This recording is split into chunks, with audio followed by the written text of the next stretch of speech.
எலக்ட்ரோஸ்டாட்டிஸ்டிக்ஸில் நம்ம ஸ்டாட்டிக்காக இருக்க சார்ஜஸ் பற்றி படிச்சிருப்போம். இப்போது இங்கே நம்ம மோஷனில் இருக்க சார்ஜஸ் பற்றி படிக்கலாம். மோஷனில் இருக்க சார்ஜஸ் பற்றி படிக்கிறத தான் நம்ம கரண்ட், எலக்ட்ரிசிட்டி அப்படின்னு சொல்லுவோம். கரண்ட் அப்படின்ற வார்த்தைக்கான அர்த்தம் ஒரு இடத்துலேருந்து இன்னொரு இடத்துக்கு ஒரு ஆப்ஜெக்ட் நகர்ந்து போகிறது, அப்படி இல்லைன்னா ஃப்ளோ ஆகிறது. அப்போது எலக்ட்ரிசிட்டி எப்படி ஃப்ளோ ஆகுன்றத புரிஞ்சுக்கிறதுக்கு நம்ம ஒரு ரிவரை எக்ஸாம்பிளாக எடுத்துக்கலாம். ஒரு ரிவருடைய வேகம் எல்லா இடத்துலையும் சேமாக இருக்காது. ஒரு இடத்துல அது பொறுமையாக ஃப்ளோ ஆகும், ஆனால் இன்னொரு இடத்துல அதோட வேகம் ரொம்பவே அதிகமாக இருக்கும். அதே மாதிரி தான் எனக்கு ஒரு கரண்ட்டும். ஒரு கரண்ட் கண்டக்டரோட ஒவ்வொரு இடத்துலையும் அதோட வேகம் வேற வேறையாக இருக்கும். ஸோ கரண்ட்டை நம்ம rate of flow of charges across any cross sectional area of a conductor அப்படின்னு சொல்லலாம். இப்போது ஒரு கண்டக்டரில் நெட் சார்ஜ் Q பாஸ் ஆகிட்டு இருக்கு அப்படின்னு வச்சுப்போம். இது T அப்படின்ற டைமில் போகிட்டுருக்கு அப்படின்னு கன்சிடர் பண்ணலாம். அப்படின்னா அதில் இருக்க கரண்ட்டோடைய வேல்யூவை Q டிவைடட் பை T அப்படின்னு சொல்லலாம். இதில் Q அப்படின்றது கூலம்ஸில் மெஷர் பண்ணுவோம், வேற டைமை செகண்ட்ஸில் மெஷர் பண்ணுவோம். கரண்ட்டை நம்ம ஆம்பேர் அப்படின்ற யூனிட்டில் மெஷர் பண்ணுவோம். இந்த rate of flow of charge யூனிஃபார்மாக இல்லாததுனால இதோட இன்ஸ்டன்டேனியஸ் வேல்யூவை நம்ம current I equals to dQ divided by dt அப்படின்னு எழுதுவோம். கரண்ட் ஒரு ஸ்கேலார் குவான்டிட்டி. கரண்ட்டுக்கு டைரக்ஷன் இருந்தாலும் அது வெக்டார் லா ஆஃப் அடிஷனை ஒபே பண்ணாததுனால அதை ஒரு ஸ்கேலார் குவான்டிட்டி அப்படின்னு சொல்கிறோம். கரண்ட் எப்பயுமே எலக்ட்ரான்ஸ் எந்த டைரக்ஷனில் ஃப்ளோ ஆகுதோ அதுக்கு ஆப்போசிட் டைரக்ஷனில் தான் நகரும். அடுத்து நம்ம ட்ரிஃப்ட் வெலாசிட்டி அண்ட் மொபிலிட்டி அப்படின்ற டாபிக்ஸை பற்றி பார்க்கலாம். வெயிலில் நீங்கள் இந்த மாதிரி தூசு பறக்கிறத கவனிச்சிருக்கலாம்.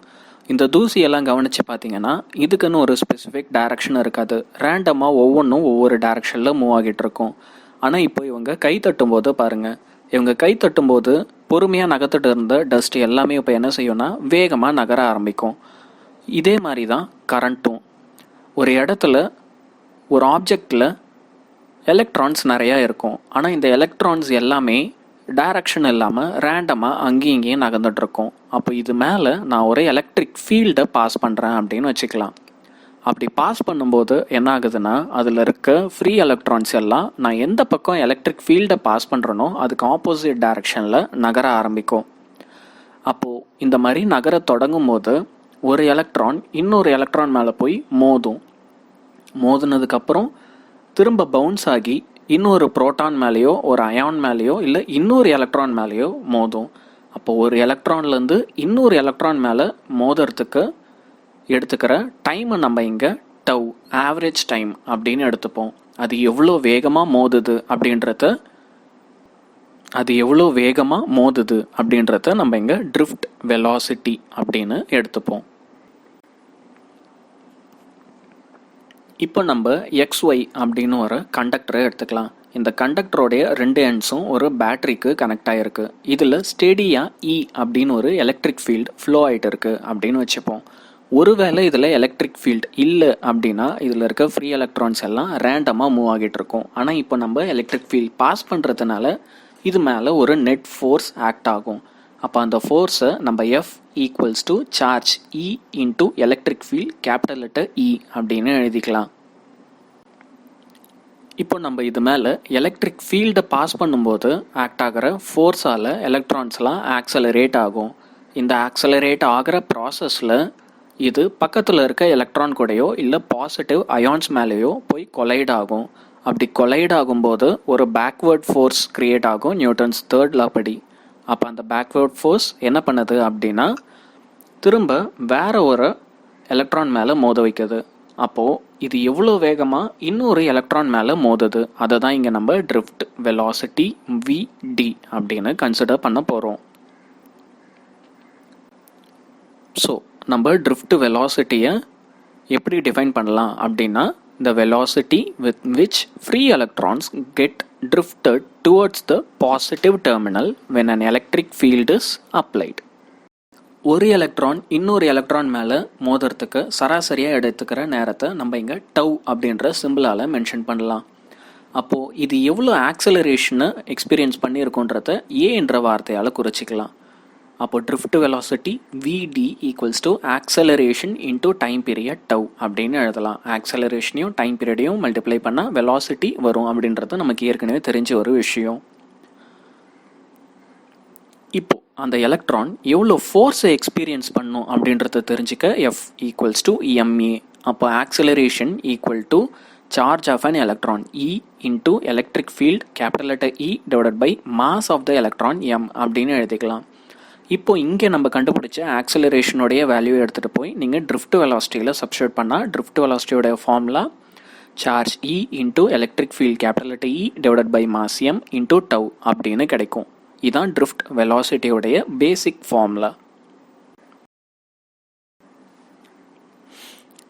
எலக்ட்ரிக் ஃபீல்டோடைய இன்டென்சிட்டி அதிகமாச்சுன்னா ஒரு எலக்ட்ரானோடைய ட்ரிஃப்ட் வெலாசிட்டியும் கூடவே அதிகமாகும். அதே மாதிரி எலக்ட்ரிக் ஃபீல்ட் கம்மியானா ட்ரிஃப்ட் வெலாசிட்டியும் கம்மியாகும். அப்போ இந்த எலக்ட்ரிக் ஃபீல்டுக்கும் ட்ரிஃப்ட் வெலாசிட்டிக்கும் நடுவில் இருக்க ரிலேஷனை நம்ம மியூ அப்படின்ற டேர்மால் மென்ஷன் பண்ணலாம். இந்த மியூ அப்படின்றது என்னென்னா மொபிலிட்டி அப்படின்னு சொல்லுவோம். இந்த மொபிலிட்டின்ற வார்த்தை எதை எக்ஸ்பிளைன் பண்ணுது அப்படின்னா ஒரு எலக்ட்ரானால் எந்த அளவுக்கு வேகத்தை பெர் யூனிட் எலக்ட்ரிக் ஃபீல்டுக்கு அக்வயர் பண்ண முடியும்.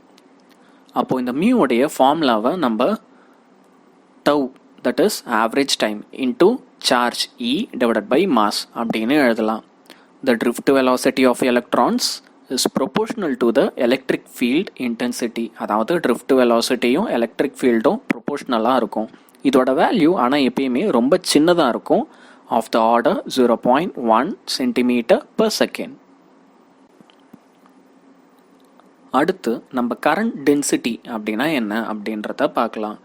Current density at a point is defined as the quantity of charge passing per unit time through the unit area. அதாவது ஒரு சின்ன இடத்துல எவ்வளோ கரண்ட் பாஸ் ஆகுது டிவைடட் பை அந்த இடத்துடைய ஏரியா. இதுதான் நம்ம கரண்ட் டென்சிட்டி அப்படின்னு சொல்கிறோம். கரண்ட் டென்சிட்டி அப்படின்றது பெர் யூனிட் ஏரியாவில் எவ்வளோ கரண்ட் ஃப்ளோ ஆகுது அப்படின்ற மெஷர்மெண்ட். அப்போ இதை ஜே அப்படின்ற வார்த்தையால் மென்ஷன் பண்ணுவோம். So J equals to Q by T that is current divided by area. Q by டியை நம்ம ஐன்னு ரிப்ளேஸ் பண்ணிக்கலாம். So J equals to I by A. Current density ஒரு வெக்டார் குவான்டிட்டி. அதோட unit ampere per metre square. இப்போது current டென்சிட்டிக்கும் drift வெலாசிட்டிக்கும் நடுவில் என்ன ரிலேஷன்ஷிப் இருக்குது அப்படின்றத பார்க்கலாம். அதுக்கு நம்ம XY அப்படின்னு ஒரு கண்டக்டரை எடுத்துப்போம். அந்த கண்டக்டருடைய லென்த்தை L அப்படின்னு வச்சுப்போம். அதோட கிராஸ் செக்ஷனல் ஏரியாவை A அப்படின்னு எடுத்துக்கலாம். இதில் ஒரு எலக்ட்ரிக் ஃபீல்ட் பாஸ் ஆகிறதா கன்சிடர் பண்ணலாம். இதில் இருக்க நம்பர் ஆஃப் ஃப்ரீ எலக்ட்ரான்ஸை N அப்படின்னு வச்சுக்கலாம் per யூனிட். சப்போஸ் நான் ரைட் சைடில் எலக்ட்ரிக் ஃபீல்டை பாஸ் பண்ணுறேன் அப்படின்னா இதில் இருக்க ஃப்ரீ எலக்ட்ரான்ஸ் எல்லாம் லெஃப்ட் சைடு நோக்கி ட்ரிஃப்ட் ஆகும். அப்போது இதில் இருக்க number of conduction electrons in conductor NaL அப்படின்னு எழுதலாம். இதில் N அப்படின்றது number of electrons and A அப்படின்றது ஏரியா, Lன்றது லென்த். ஏரியாவையும் லென்த்தையும் மல்டிப்ளை பண்ணால் உங்களுக்கு வால்யூம் கிடைக்கும். இங்கே இருக்க கான்செப்ட் என்ன அப்படின்னா ஒரு பெரிய கண்டக்டரில் எத்தனை எலக்ட்ரான் இருக்குது அப்படின்றத தெரிஞ்சுக்கிறதுக்கு அதில் ஒரு சின்ன இடத்த செலக்ட் பண்ணி அந்த இடத்தோட வால்யூம் இன்ட்டு அந்த சின்ன இடத்துல எத்தனை நம்பர் ஆஃப் எலக்ட்ரான்ஸ் இருக்குது அப்படின்றத மல்டிப்ளை பண்ணணும். ஒரு எலக்ட்ரானுடைய சார்ஜை இங்கே நம்ம E அப்படின்னு கன்சிடர் பண்ணிக்கலாம். அப்போ இதில் டோட்டலாக எவ்வளோ சார்ஜ் இருக்குது அப்படின்றத தெரிஞ்சுக்கிறதுக்கு Q ஈக்குவல்ஸ் டு NE. அப்போ இங்கே என்னோட இடத்துல NaL சப்ஸ்டியூட் பண்ணிக்கலாம்.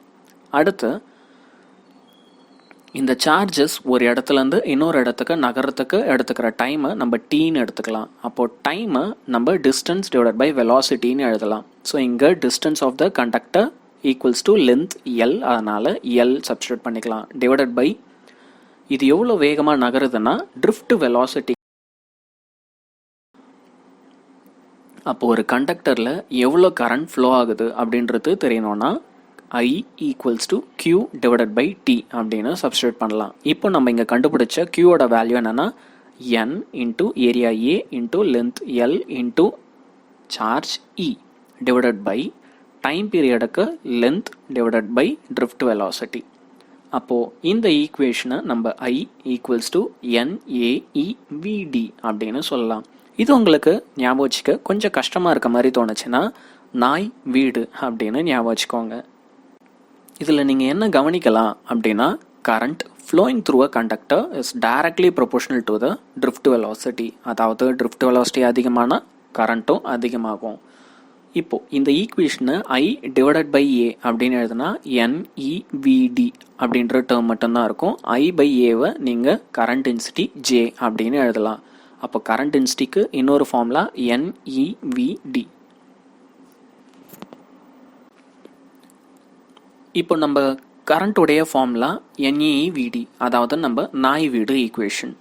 ஆனால் இதில் ட்ரிஃப்ட் வெலாசிட்டி என்ன அப்படின்னு பார்த்தீங்கன்னா charge E into electric field E divided by mass M into average time tau. அப்போது இந்த ட்ரிஃப்ட் வெலாசிட்டியோட வேல்யூவை நம்மளோட கரண்ட் ஈக்குவேஷனில் சப்ஸ்டிட்யூட் பண்ணுவோம். அப்போ current I equals to NAE into drift வெலாசிட்டியோட value charge into electric field divided by. இப்போ இந்த கரண்ட்டுடைய ஈக்குவேஷனை பார்த்தீங்கன்னா இதில் 2 E இருக்குது. அப்போ அது ரெண்டுத்தையும் மல்டிப்ளை பண்ணும்போது E ஸ்கொயர் அப்படின்னு ஆகிடும். இன்னொன்று நீங்கள் எலக்ட்ரிக் ஃபீல்டை பொட்டென்ஷியல் டிவைடட் பை டிஸ்டன்ஸ் அப்படின்னு எழுதலாம். அப்போ பொட்டென்ஷியலுக்கு V டிவைடட் பை டிஸ்டன்ஸுக்கு L. அப்போ அந்த வேல்யூவை அங்கே சப்ஸ்டிட்யூட் பண்ணும்போது NAE square divided by mass into length into average time tau into potential V அப்படின்னு வரும். ஸோ இங்கே Vன்றது பொட்டென்ஷியல் டிஃப்ரென்ஸ்.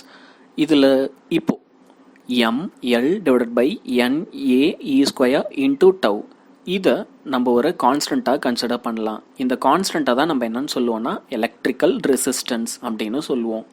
அப்போ இது ஒரு கான்ஸ்டண்ட்டாக கன்சிடர் பண்ணிக்கிட்டா I directly proportional to V அப்படின்னு எழுதலாம். அப்போ I equals to V divided by R அப்படின்னு எழுதலாம். So V equals to IR. இதை தான் நம்ம ஹோம்ஸ்